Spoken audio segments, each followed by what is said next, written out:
Hello, and welcome to another episode of It's a History Podcast. I am your host, Madison, and this week we are going to be looking at the attack on Pearl Harbor. This past weekend, on December 7th, marked the 84th anniversary of the event that officially marked the United States' entrance into World War II. The attack on Pearl Harbor led to the loss of over 2,400 service members and civilians. Today, we are going to be taking a look at the events that led to the Pearl Harbor attack. Prior to the attack on Pearl Harbor, the US and Japan had been engaged in an increasingly tense rivalry over domination of the Pacific. This came following the, quote, opening up of a previously isolated Japan to the rest of the modern world in the 19th century. In 1853, Japan had been a feudal society. The majority of the land was ruled by a powerful warlord or shogun. At a more local level, power was held by landowners known as daimyo. Each daimyo would have had its own band of samurai who were sworn to protect him. The remaining population were serfs or peasants tied to the land. Much like medieval Europe, Japan had no real central government. Instead, there were 8 to 10 powerful clans that dominated political life. In addition to this feudal society, Japan itself was a very isolated country. They had long since had their borders closed, doing no outside trading and having not fought in war beyond the country's borders in centuries. There was one single Dutch ship that was allowed to port in Japan, and foreigners were not allowed to enter Japan. The Japanese at this time were also not permitted to foreign travel. On July 8, 1853, a fleet of U.S. Navy ships led by Commodore Matthew Perry sailed into the harbor off the coast of Edo, the capital city of Japan, on a steamship, not the one powered by sails. Not sailing in as a form of conquest, but sailing in as a way to force the hand of the Japanese to open up its borders and allow for open trade and commercial relations. Perry would forever change the trajectory of the country of Japan. At this point on the global stage, trade with China had been a booming business, and Japan, who up until this point had not been a part of the trade, lied directly in the middle of the trade routes. After some rather disturbing instances of trade ships being put into Japan due to some storms and the ships having been seized and their crews killed, Perry carried a letter from then-President Millard Fillmore that demanded an end to these brutal events. The Japanese signed the Treaty of Kanagawa that promised humane treatment to shipwrecked sailors and the opening of 2 Japanese ports for trade. This put Japan into a revolutionary time period where the old traditions were replaced with a more modern system of government, including a powerful military, one to match the leading world powers of the day. Having seen Perry's ship, Japan was faced with how far behind in modern technology and military power they were. The feudal system that had long ruled the land was now replaced with a new central government. The serfs were now freed and were transformed into tax-paying landowners. By 1869, Japan had its first telegraph wires, and in 1872, the island had its first steam engine train. With this also came a revolution to its military, bringing in French and German advisors to train the new Imperial Army and British advisors to train the Navy. The Japanese army was becoming its own power that would soon be put to the test. Having won the First Sino-Japanese War in 1895, Japan proved that it too was now a major player in the world stage. Around this time, the Japanese also took hold of their first colonial territory, the island of Taiwan in the Liaotung Peninsula, which held the naval base at Port Arthur, which would serve as Japan's first foothold in the Asian mainland. The European powers who had held onto world power for a long time were not happy to see Japan entering into the military stage and quickly demanded that Japan return the land it had gained in battle to the mainland. Having been forced by France, Germany, and Russia to return Port Arthur, they grew angry, especially after finding out that in 1897, Port Arthur was now under Russian rule. The Japanese army went under a period of intense growth with a new target in sight: Russia. The surprise of the Sino-Japanese War had not prepared the world for the Russo-Japanese War that opened with a surprise naval attack on the previously Japanese-held Port Arthur. With the Russian army now disposed, the Japanese were able to bring in massive armies to Korea and Manchuria. The Japanese army was able to offensively push the Russian army back, while showing the world that Japan, who just 60 years prior had been a closed feudal society, had modernized to be on par with the other major military world players. While Japan was winning battles militarily, Russia had a much larger population and were able to keep bringing in troops, while Japan had a more finite number of soldiers. In 1905, President Theodore Roosevelt agreed to head negotiations for the two nations. In Portsmouth, New Hampshire, partly in the presidential yacht known as the Mayflower, both the Japanese and Russians had to make concessions. Russia surrendered Port Arthur, and Japan dropped their demand that Russia pay reparations. Neither side was happy with the outcome, but Teddy Roosevelt did win a Nobel Peace Prize for orchestrating these peace negotiations. During World War I, Japan fought alongside the Allies and seized many islands in the Pacific that had been German colonies. The success of the Japanese military alarmed the military powers that had long held control of the military stage, especially in Europe and the US, who had many colonies in the Pacific. The 1920s were hard for much of the world, with the stock market refusing to adjust to a post-war world. And with the eventual Great Depression looming in the future, the Japanese government would cut funding to the military from 40% of its total spend in 1922 to just 16% in 1931. The mood within the Japanese military started to turn as the Japanese economy was failing in the aftermath of their exports falling 50% in value. With some radical ideas popping up and some thinking they could save the country, this led to a military that was functioning without the leadership of the civilian government. The goal of this newly radicalized military was to bring Japan into economic independence with self-sufficiency in raw materials. As a naturally resource-poor country, the only way that Japan could achieve this was through conquest. With its close proximity to China, Japan started to seize neighboring lands, riches, and people, as China was now in a time where they were lagging behind Japan in organization and technology. The province of Manchuria was very tempting for the Japanese military, as it was rich in natural resources. So the military moved into Manchuria in a plan that was executed by army officials without any approval from the civilian government. What would follow would be an all-out war with China. You may have heard of some particularly horrific war crimes committed by Japan at this time. I will not be going over them today, but do know that this war was ruthless. All of this is the precursor to what would happen on December 7th, 1941. Pearl Harbor is located in Hawaii, which now has statehood, but at the time of the attack, Hawaii was not a state. For a majority of Hawaii's history, it was an independent kingdom. In the 1890s, after missionaries from the US sailed to the island and the Dole Fruit Company settled en route, this in itself is an episode-worthy topic and is severely understated in this description, did the Anglo population of the island revolt, leading to the island being annexed by the US.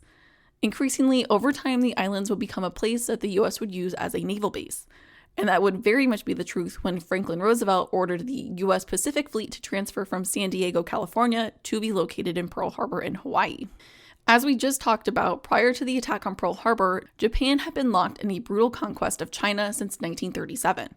By the time of the Pearl Harbor attack, Japan had overrun much of North China and was working under the policy of the 3 alls: kill all, burn all, and loot all.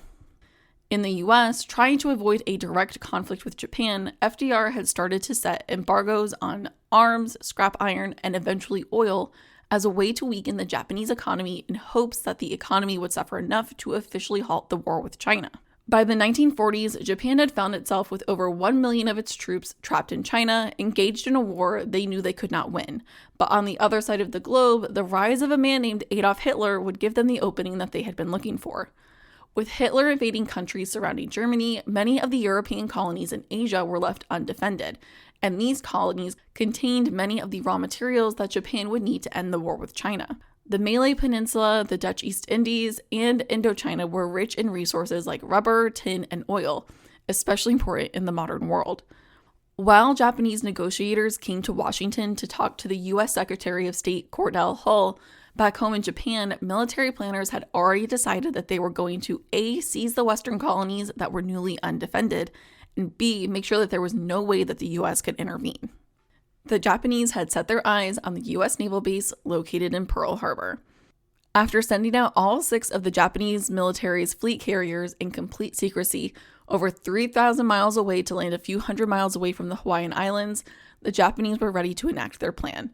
In the early morning hours on Sunday, December 7th, 1941, Japanese planes flew from their aircraft carriers to the Pearl Harbor Naval Base and in just 90 minutes had destroyed or damaged 19 U.S. warships and 300 aircraft, while also killing over 2,400 individuals. The scene left behind was of horror. The bodies of the fallen were everywhere, in the water, on the land, in the streets, some of whom had never been recovered. The USS Arizona had broken in half and sunk quickly, taking the 1,100 crewmen down with it. Other battleships, including the USS West Virginia, USS California, and USS Nevada, were damaged, but they were later salvaged. The attack was quick, and the Japanese did not hang around after dropping the bombs. The recovery efforts were able to start soon after the attack. With the U.S. Navy now indisposed, the Japanese military went on with their plans and overran European colonies in Asia, including Hong Kong, Malaya, the Dutch East Indies, New Guinea, and also some U.S. possessions, including the Philippines, Guam, and the Wake Islands. On Monday, December 8th, President FDR announced over radio this chilling speech, which itself lives in infamy. Yesterday, December 7th, 1941, a date which will live in infamy, the United States of America was suddenly and deliberately attacked by naval and air forces of the Empire of Japan. The United States was at peace with that nation and, at the solicitation of Japan, was still in conversation with its government and its emperor looking toward the maintenance of peace in the Pacific. Indeed, 1 hour after Japanese air squadrons had commenced bombing in the American island of Oahu, the Japanese ambassador to the United States and his colleague delivered to our Secretary of State a formal reply to a recent American message. And while this reply stated that it seemed useless to continue the existing diplomatic negotiations, it contained no threat or hint of war or an armed attack. It will be recorded that the distance of Hawaii from Japan makes it obvious that the attack was deliberately planned many days or even weeks ago.